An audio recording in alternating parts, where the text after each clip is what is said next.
What's up guys, welcome to the Chess Giant. This is Solomon Riddell, and in today's video we're going to be covering one of my favorite systems for white with the Larsen's Opening. This is also called the Nimzowitsch-Larsen Attack, and it's a very quiet move, but with some very dangerous results. What we're wanting to do is put our dark squared bishop on b2 and really take control of this long diagonal, potentially putting pressure on g7 and really getting a grip on the dark squares in the center of the board without using either of our center pawns yet. The main move for black is e5, and for the majority of this video, this is the move that we're going to cover. This has the most chess opening theory, and really following the move bishop b2, the good thing from the black perspective about having a pawn in the center is that it really does control d4 and f4, and on top of that, it stops the bishop from having any vision beyond that pawn. But the downside is obviously this pawn is now a big target. We are attacking it, and following the move knight c6, we're now going to play e3 as white, and following knight f6, play bishop b5. I absolutely love this strategy for white, almost a reverse Owen's defense type system, playing e3, b3, and getting our bishops involved. In fact, right now, we're threatening to win a pawn with bishop takes c6 and bishop takes e5. So right now, I mean, black really does need to defend this pawn, and really the two ways that this comes about is either d6 or bishop d6, both of which are popular options at the master and grandmaster level. Let's first take a look at d6. I think this is probably the move that you're going to see most of the time, and against this, we're now going to play knight e2 with the idea of playing d4, advancing in the center of the board with the support of our two minor pieces and our queen on d1. And really, bishop d7 was played to stop this pin on c6 to the king.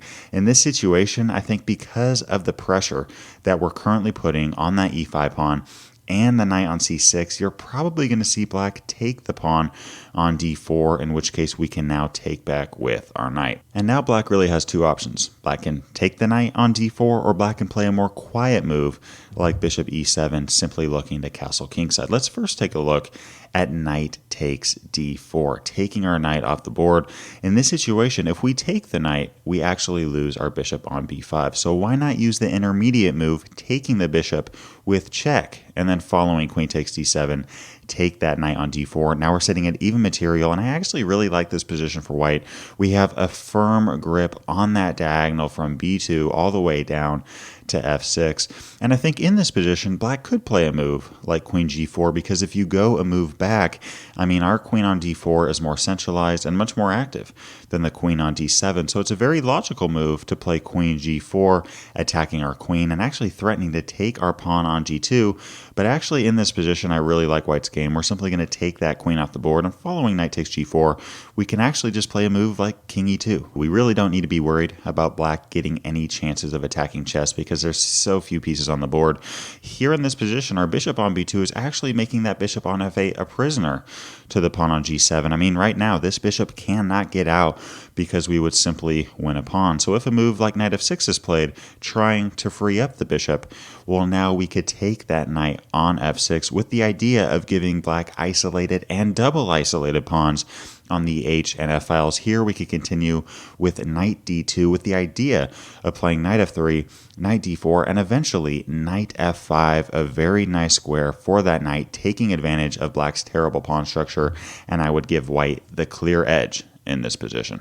So that covers the move queen g4. We just take that queen, we play knight d2, we make that bishop a prisoner to g7, and if knight f6 is ever played, well, we just take the knight off the board, and we have ourselves a pretty nice endgame. What if black doesn't trade down and plays something like bishop e7? Well, in this case, I personally really like knight c3, followed by castling queenside. This is the most aggressive option for white. Really some active pieces here right in the center of the board. And if a move like castling kingside, we can now play f3 with the idea of playing g4. Here we want to play g5, getting rid of this knight, and keep in mind just how strong our control is of this long diagonal with both our queen and our bishop. Black may not want g5 to be played, and if a move like h6, well, we simply play h4 and we play g5 the next move anyways. What happens if black plays a move like c5? I mean, this may seem really tempting. I personally, when I saw this move, I was wondering, wait a second, is white in trouble? I mean, our queen has to move back to d3, But now, as y'all can see, we have 3 pieces attacking that pawn on d5 and only 2 defenders. So right now we're actually threatening to take that pawn. And if a move like rook a d8, we can't take this pawn immediately, but we do have g5, getting rid of a defender. After a move like knight e8, we simply take that centralized pawn off the board, making this bishop alive. And if a move like bishop takes g5, evening out the material, we simply play h4 and white is simply winning. So all of that covered knight takes d4, in which we simply take that bishop off the board, play queen takes d4, centralizing our queen, knight c3, castling queenside, and I absolutely love white's chances in that middle game position. What happens if black plays a more quiet option, like bishop e7, reserving all their pieces on the board? Well, in this case, I really like bishop takes c6. Now, if black takes with their bishop, we can play knight takes c6, followed by queen f3, attacking that pawn, and with our active queen and our active bishop, I absolutely love white's chances there. And if b takes c6, well, we play queen f3 anyways. Right now, both our queen and knight attacking that pawn. d5 is the best option for black, but many of you may run into c5, one of the traps in the Larsen's opening, because we can now play knight c6 and white is simply better. I mean, we are attacking the queen and the bishop, and if a move like queen c8, we simply take the bishop, and I mean, black does not want to have a king on e7 with queens on the board in the middle game, so you're going to see the move bishop takes c6 9 times out of 10, and against this, we can now take back with the queen.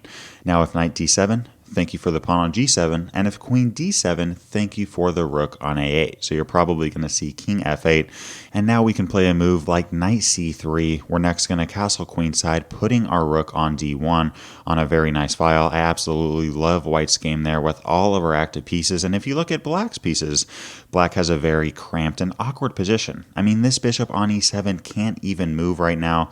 This queen on d8 isn't very active, and it can't come to somewhere like d7 because of the rook on a8. And on top of that, black has a very poor pawn structure on c7, d6, and c5. And lastly, a king on f8, which is prohibiting this rook from getting into the game. White has the clear edge in this position. So following our idea of queen f3 attacking that pawn on c6, c5 may look tempting, but d5 is much better. But even after this, we can play knight f5, idea being we're now attacking the bishop and the pawn on g7. I think black's best option here is probably taking off our knight because it's so active, in which case we can now take back with the queen. If a move like castling kingside, we could play knight d2. And I'm not going to sit here and say that white is winning this position, but white does have a pretty good edge. I mean, right now, if you look at our bishop on b2, it's much more active than the bishop on e7. We have a very active queen on f3, a knight that can come to f3 with knight d4 and knight e5 ideas.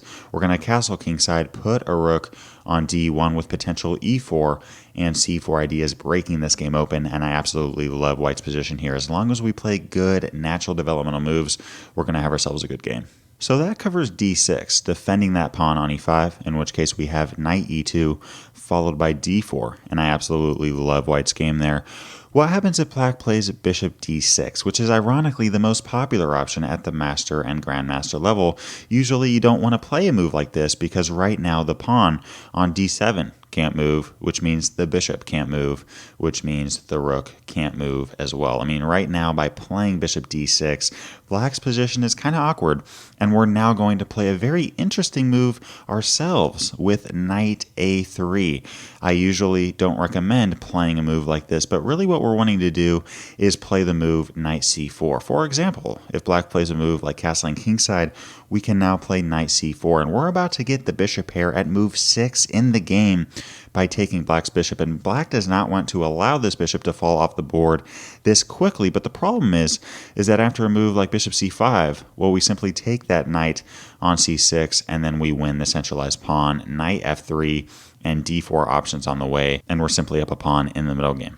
So after the somewhat abnormal looking move, knight a3, looking to play knight c4, castling kingside really isn't the best option. The best move is knight a5, and I personally have a hard time imagining anyone finding this move if they're not prepared for the Larsen's opening theory, but we want to be prepared for whatever comes our way. I want you guys to be able to play a grandmaster level player and make it seem like you know what you're doing out to move 20. Against this, we can now play bishop e2, again a strange looking move, but the whole point is that we are threatening to play knight b5, attacking the bishop. With the bishop moving after knight b5, we simply win that pawn on e5. So again, knight b5 is a threat, putting pressure in the center of the board. And again, the best move is a6. This is honestly one of the weirdest chess opening lines I've ever seen in my entire life. I mean, it's just not very often that you see grandmasters playing moves like knight a3, knight a5, and bishop d6. But now we can play c4, and I actually really like white's game. The whole point of c4 is to tuck our knight away on c2, and after a move like knight c6, we can play a move like d3, and after rook e8, this may seem like a passive position, but I personally really like this g4 idea. This has actually had success at the professional level, looking to play g5, idea being if h6, we can play h4. I mean, just throwing our pawns down the king side of the board, trying to attack that king on g8. If knight h7 is played, looking to prevent g5, well, we don't really care. We're going to play g5 anyways, idea being if h takes g5, we're going to take back, and if knight takes g5, we're down a pawn.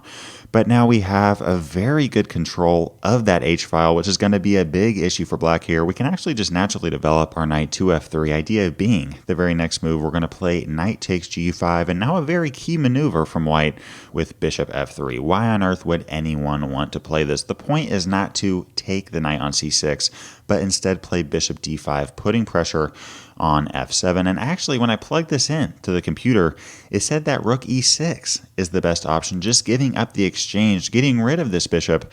But obviously, I don't think many human players are going to play a move like rook e6. They'll probably play something like knight d8, looking to defend the pawn on f7 and the bishop on b7. But even against this, white is completely fine. We're going to take that bishop off the board and then continue with a move like queen e2.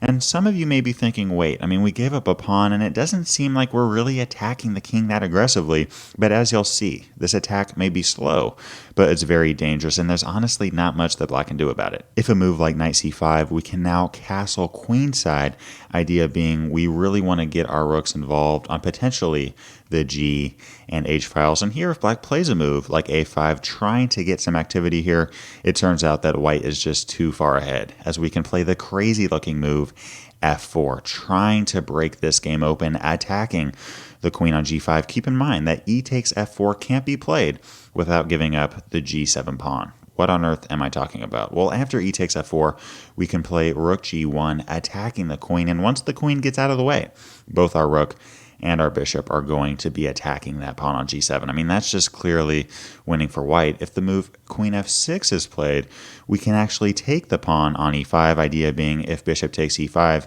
we have d4, attacking both the knight and the bishop, and white is clearly winning this. So black can't take the pawn on f4, and black can't play queen f6.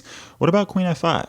Well, here we could take the pawn on e5, or even play rook h5, attacking the queen. Now the queen is going to be forced to go back to f6 anyways, in which case we can play rook dh1, threatening a mate in one right now. We have a very active bishop on b2. Once this rook gets out of the way, we can play stuff like queen h5, our queen can come to g4, g2, h2. I mean, we have a very good and active position here, and honestly, white is simply winning. In fact, if you go back to this bishop f3 move, all the way back to move 16 with the idea of playing bishop d5 and putting pressure on f7, if you plug this into a computer program, it's going to tell you that white has the clearly better position. It's honestly winning for white. If you'd like to learn more on the theory behind the Owen's defense, a very similar option to the Larsen's opening, except with the black pieces, click the video to the left. If you'd like to learn more about the Ponziani opening, a strong chess opening for white, click the video to the right. Leave a comment to let me know what other videos you'd like to see covered on this channel. And as always, I appreciate you guys. Thanks for watching. Peace.